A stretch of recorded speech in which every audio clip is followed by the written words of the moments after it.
Hola, buenos días, buenas tardes, buenas noches. De vuelta aquí. Les había prometido que íbamos a profundizar un poco en el tema tipográfico, que es lo que vamos a ver en esta clase. Algunas eh, informaciones básicas que son fundamentales para que ustedes comprendan uno de los hechos eh, más importantes que tiene la edición, porque trabajan con textos y esos textos tienen que tener formato y tiene que tener una selección tipográfica, etcétera, etcétera, etcétera.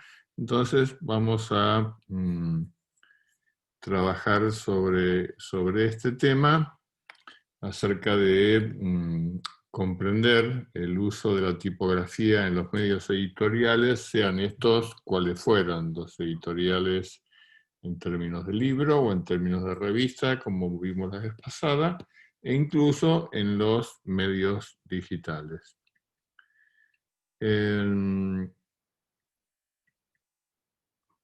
Hay un glosario básico para entender cómo se denominan cada una de las palabras que definen características del hecho tipográfico. Fuente, cuerpo, tono, variable, misceláneas, interletra, párrafo, etcétera, etcétera, son las cosas que vamos a ir analizando poco a poco y vamos a ver qué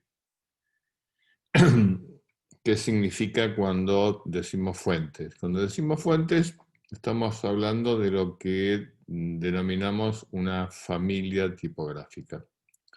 Las familias tipográficas es el alfabeto completo con sus misceláneas, sus signos de puntuación, o sea, no son solo las 28 letras en mayúscula y en minúscula, sino todos los signos accesorios. Eso constituye una fuente básica. Como vamos a ver después, las fuentes se diseñan en un principio en un modo y luego se vuelven a diseñar en variables, en lo que llamamos variables, como sería la bold, la itálica, la extra bold, la black, etc. Pero antes de entrar en esa parte, vamos a ver cómo se clasifican las fuentes. Las fuentes en su tradición desde sus principios, en que se matrizaron, se tallaron las matrices para las fuentes, se clasificaron en este modelo que ven acá. Hay más de un modelo de clasificación, pero adoptemos este que es el más simple. Las romanas antiguas, que son las que derivan de la columna trajana, de los primeros tallados en piedra, de allí su, su nomenclatura, digamos, de asociarlas a las letras romanas, que fueron las primeras en tener una característica estilística formal. Dentro de las romanas antiguas hay un montón de fuentes, en este caso ponemos la Gáramo en la base, pero hay muchas más, y se llaman romanas antiguas porque tienen características que la distinguen, vamos a ver más adelante, que las distinguen por su morfología, por sus remates, por su serif, por la relación entre gruesos y finos, etcétera, etcétera. Las romanas modernas, de las cuales hay muchas menos fuentes, las más conocidas son la Bodoni y la Didot, son tipografías con serif también, con la diferencia que el serif es recto, no hay una transición de curva entre el asta de la letra y la base. Después están las egipcias, que tienen como característica que el alto del serif, el grosor del serif, es casi tan grueso como el grosor general de la letra, ¿no? Como son las tipografías de máquina de escribir, etc. Más adelante aparecieron las llamadas palo seco. En otro momento se les dio el nombre de humanistas, o se las llamó también con otras nomenclaturas, justamente porque había una tradición del serif como parte integrante de la tipografía durante muchos años, y en determinado momento, cerca de fines del siglo XIX, principios del siglo XX, empiezan a aparecer tipografías que no tienen serif, entonces se las denominó palo seco. Que son muchas de las que usamos cotidianamente. No siempre son son de muy buena legibilidad, pero no son siempre las mejores para el hecho editorial, porque tienen otras dificultades que vamos a ver más adelante.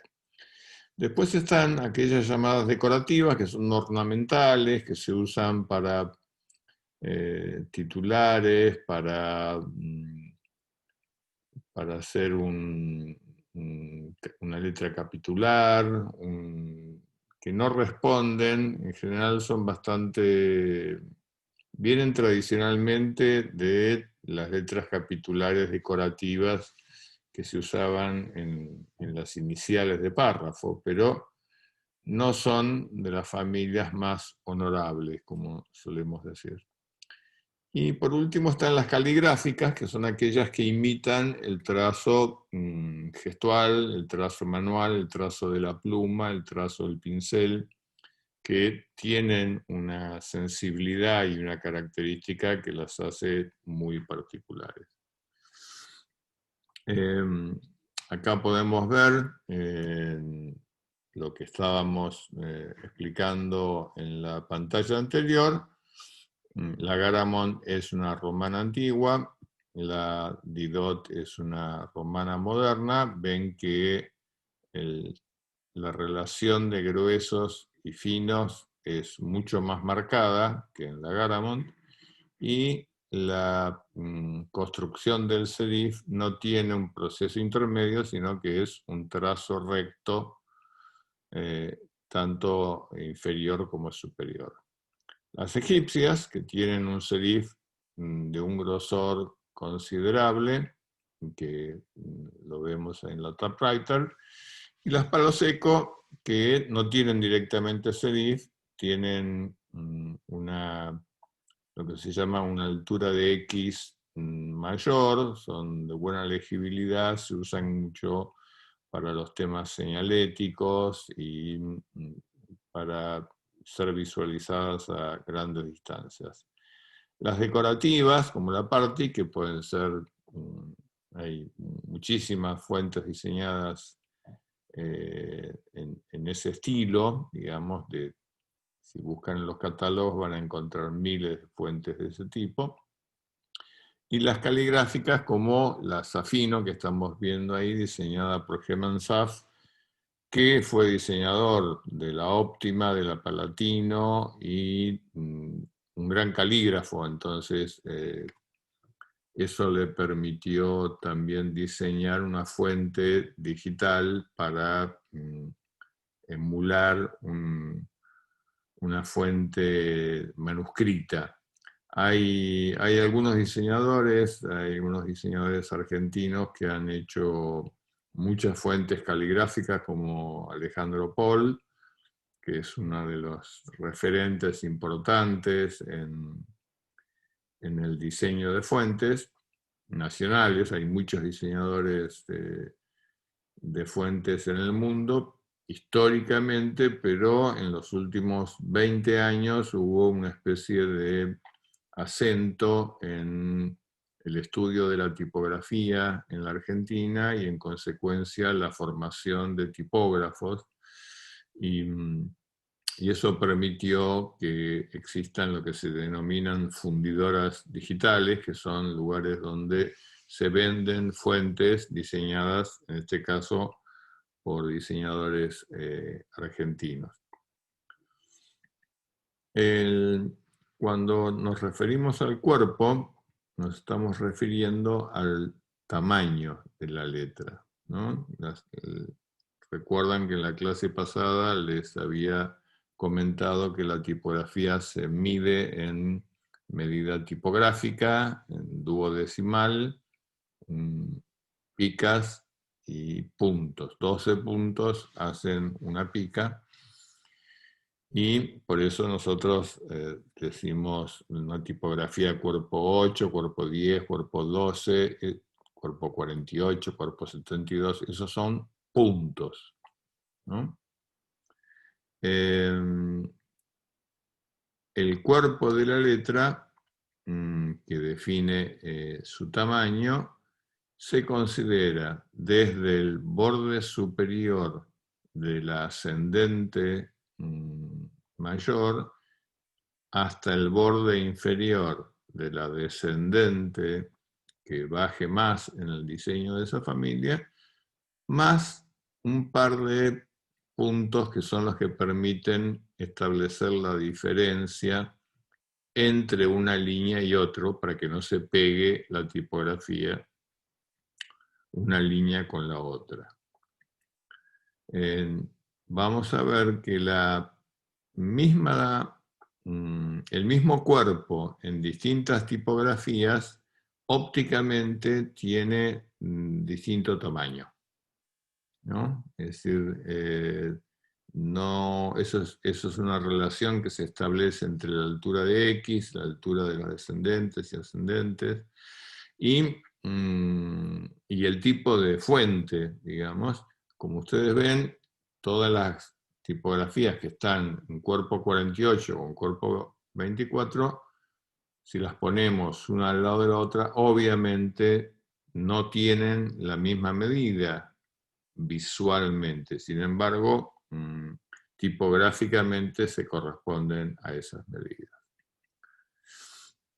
Una de las situaciones más interesantes es lo que llamamos, porque esto va a repercutir en lo que se llama la mancha tipográfica o el color de gris dentro de un texto, es las variables de tono. Las variables de tono están vinculadas a el grosor de la letra, que no es una acción mecánica ni casual, sino que se diseña específicamente entre la versión regular, semi-bold, bold, o en este caso light, que lo que determina es y por qué se diseña puntualmente. No es que uno aprieta un botón y la tipografía pasa a estar en negrita. Eso pasa en un Word, en un programa convencional. Pero cuando uno trabaja editorialmente, no hace esas cosas que son como sacrilegios. Lo que hace es usar la fuente que fue diseñada en la variable de tono que corresponde. En un principio, las variables de tono eran muy básicas, eran lo que llamábamos la normal y la bold. Después empezó a ampliarse, apareció la regular, la semi-bold, la bold, la extra bold, la black, la extra black, la light, la extra light, o sea, hay familias que tienen 14 variables de tono, ¿no? Y esas variables son, en algún caso, de tono en relación al grosor, son en relación a la inclinación, como vemos ahí la Garamond Italic, que no es lo mismo que poner itálica a una familia. Una de las cosas que ustedes van a ver rápidamente, por qué se entiende que hay un diseño especial, es todas las A de las familias itálicas cambian de modo, fíjense en la primera línea, la A de la Garamond Regular, supuestamente una versión itálica sería esa misma familia con una inclinación de 12 grados hacia la derecha. Sin embargo, si ven la versión itálica, van a ver que sí, efectivamente, casi todas las letras están inclinadas 12 grados hacia la derecha, pero las A de la palabra Garamond y de la palabra italic han sido reemplazadas por otra forma de A. ¿Por qué? Porque si yo hubiera deformado 12 grados la A de la versión regular, el blanco, la contraforma blanca interior hubiera sido muy pobre, se hubiera minimizado mucho y hubiera tenido problemas de lectura. Entonces se optó por generar una nueva variable para la A, así como Gutenberg hizo un montón de variables de letras para que no parecieran que eran la misma, sino que era un texto manuscrito. En este caso es una adecuación a la versión itálica. Hay también lo que se llama small caps o pequeñas mayúsculas, que es una versión que utiliza la mayúscula en su estado convencional, pero las minúsculas son versiones mayúsculas de la altura de la minúscula, ¿no? Entonces, hay familias que se diseñan en estas versiones y que permiten hacer, si no, también se lo permite hacer los programas hoy, ¿no? Dentro de una misma familia puede haber muchas versiones de diseño, o sea, la Garamond fue una familia que se talló en el 1700, pero cuando se digitalizó hubo mucha gente de distintas fundidoras que la digitalizaron y tienen distintos nombres y tienen ligeras variaciones, muy sutiles, pero interesantes. Otra de las cosas que se diseña en conjunto con una familia tipográfica son las misceláneas, es decir, todos los signos que van a acompañar las comillas, las tildes, las arroba, los ampersand, los signos comerciales, los signos de puntuación, etcétera, etcétera, tienen que estar en sintonía porque se llaman familias tipográficas porque justamente configuran un sistema que hace que puedan funcionar en conjunto sin tener sobresaltos, ¿no? Aunque en realidad así no funcionan las familias de verdad, pero las familias tipográficas sí.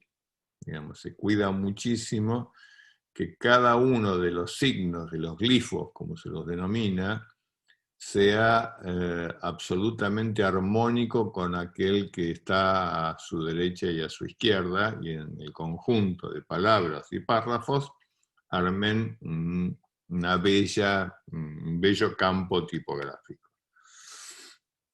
Dentro del glosario tipográfico está lo que llamamos interletra, que es la relación de espacio que hay entre una letra y otra. Antes, en el sistema tipográfico tradicional, es decir, en el del tipo de plomo, solo podíamos ampliar el espacio, pero no lo podíamos achicar. porque no había forma, había que serruchar un pedazo de plomo para achicar el espacio.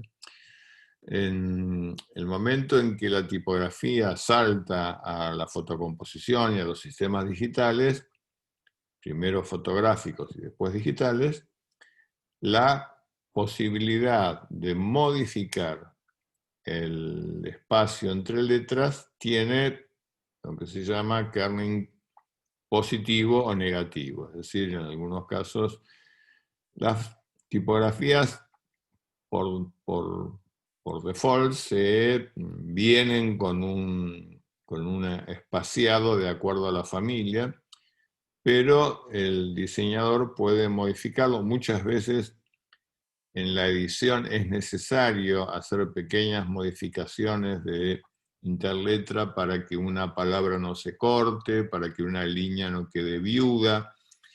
Nunca hay que superar los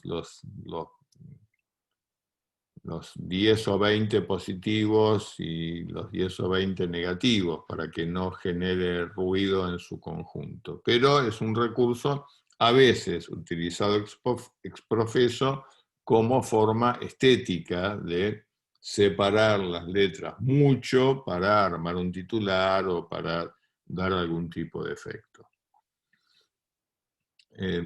Otro de los elementos fundamentales es la interlínea, es decir, el espacio que mantenemos entre una línea y otra.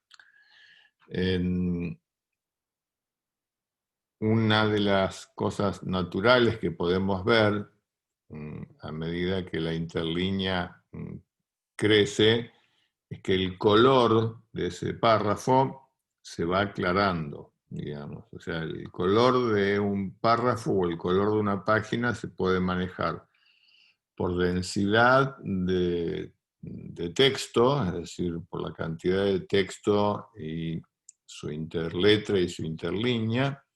Se puede manejar por el tono de la tipografía, es decir, si voy a usar una más bold o una más light o una ultra light. Entonces, los colores se van agrisando, se van haciendo más claros o más oscuros según estas variables, como vemos acá en pantalla. Vamos a ver que dentro del sistema editorial hay básicamente 4 alineaciones posibles, lo que se llama marginado izquierda o desflecado, marginado izquierda con borde roto, marginado derecha, centrado, o lo que es muy habitual en los libros de texto es el justificado, es decir, el emblocado del texto de punta a punta de la caja. El párrafo es el bloque de texto. Acá podemos ver cómo se discrimina en una... ¿Se acuerdan un poco lo que habíamos hablado de grilla de la última clase?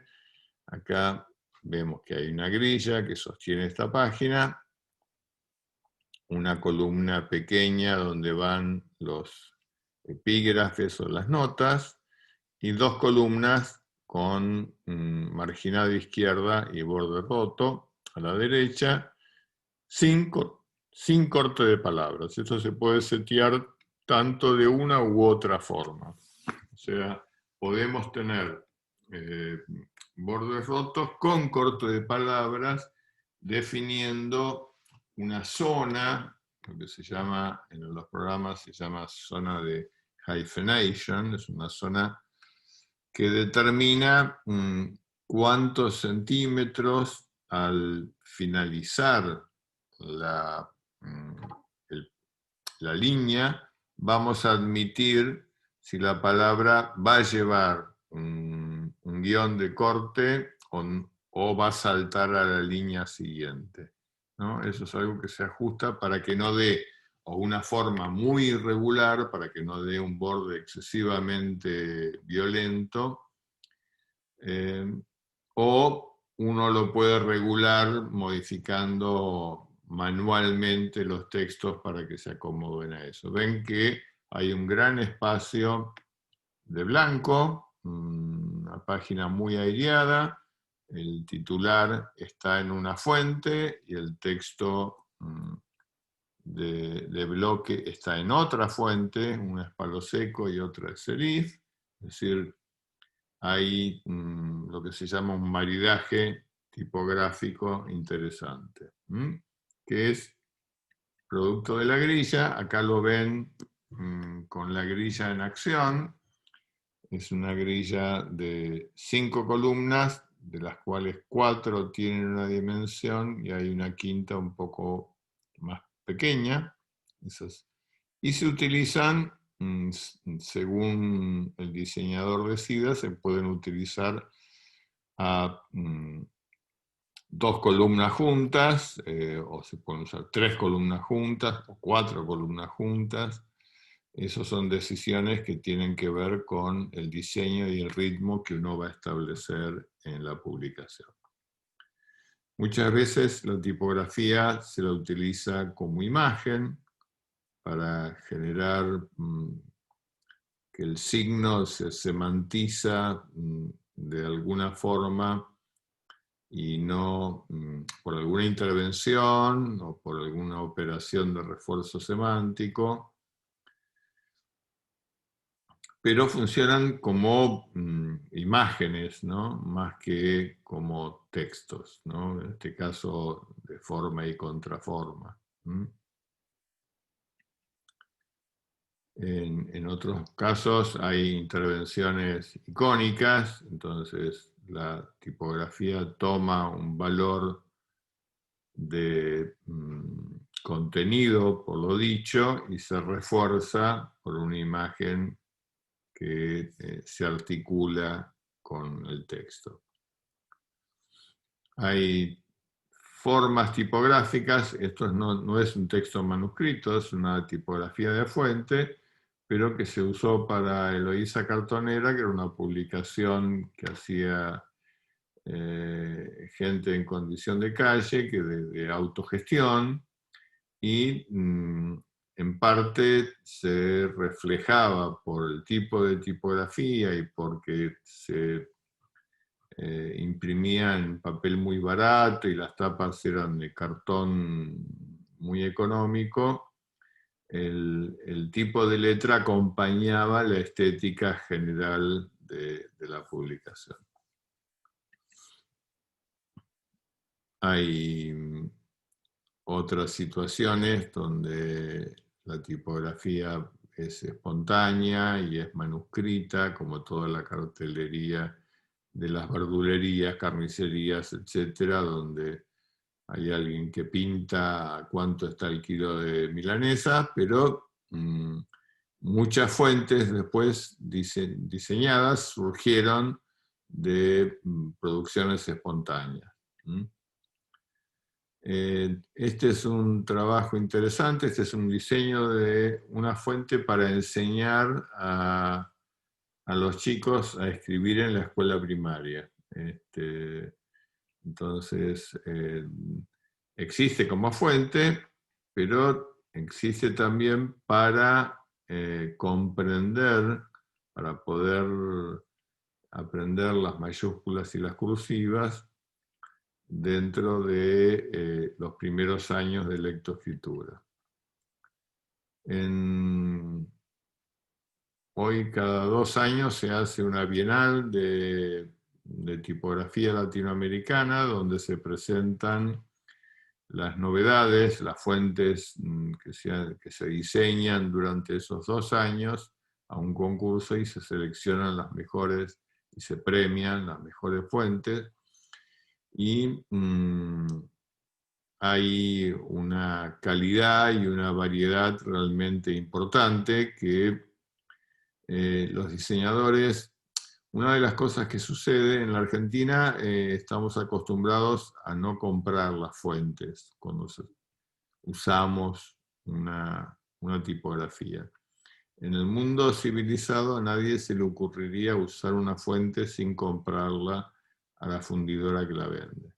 Entonces, los diseñadores editoriales compran para hacer, si van a elegir tales fuentes para una publicación, hacen que la empresa editorial o la revista compre las fuentes no tienen un costo desmesurado, pero en valor en dólares para nosotros sería imposible.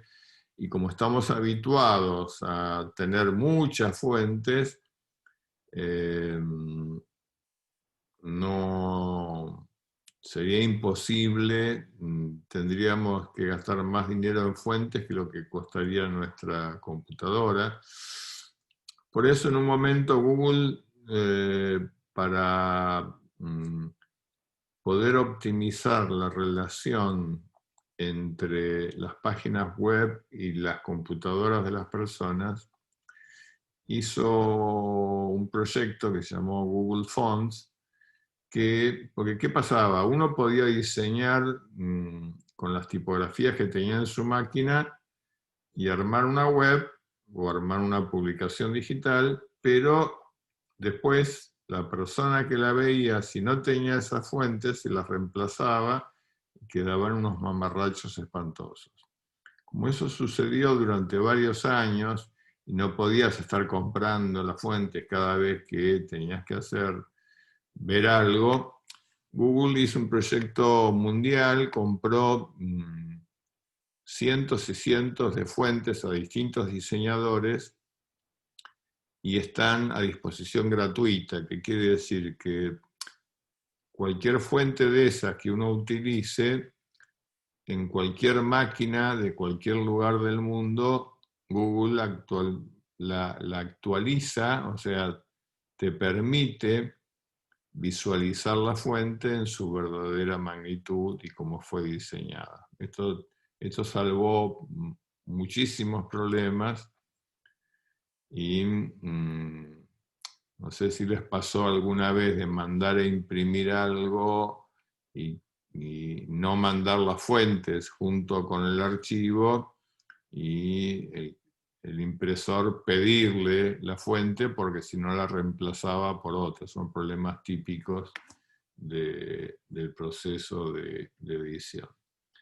Se diseñan fuentes en todos los alfabetos, ¿no? En alfabeto hay concursos de diseño de fuentes kanji, de diseño de fuentes árabes, de fuentes hindi, o sea, cada cultura ha hecho de la tipografía un culto y es más, hay proyectos sumamente interesantes, proyectos de investigación, de, por ejemplo, diseñar una familia tipográfica en su versión occidental y en su versión cirílica para que puedan convivir en una misma página. Es decir, que yo pueda tener, y sea armoniosa, que yo tenga textos en cirílico y textos en alfabeto occidental,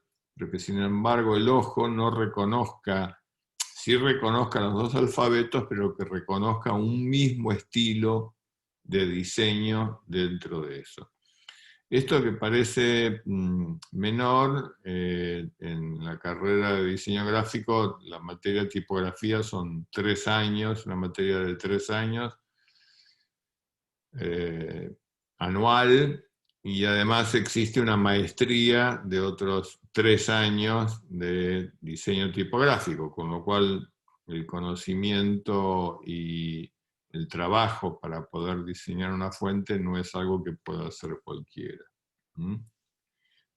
Hay tipografías que se diseñan puntualmente para proyectos, o sea, como esta tipografía que se diseñó para la señalética del